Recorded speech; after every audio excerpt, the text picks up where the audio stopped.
Odisha stamp vendor ମହାସଂଘର ଏକ ସାଧାରଣ ସଭା ସ୍ଥାୟୀ ସଭାପତି ଅନନ୍ତ ପ୍ରସାଦ ଜେନାଙ୍କ ଅଧ୍ୟକ୍ଷତାରେ ପୁରୀ ଟାଉନ୍ ହଲ୍ରେ ଅନୁଷ୍ଠିତ ହୋଇଯାଇଛି।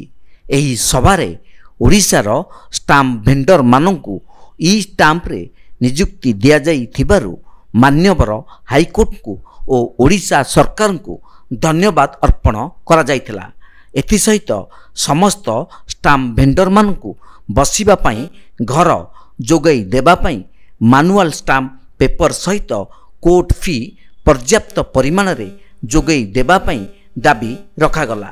ସଭାରେ ଏକ 11 ଜଣିଆ କାର୍ଯ୍ୟକାରୀ କମିଟି ଗଠନ କରାଗଲା।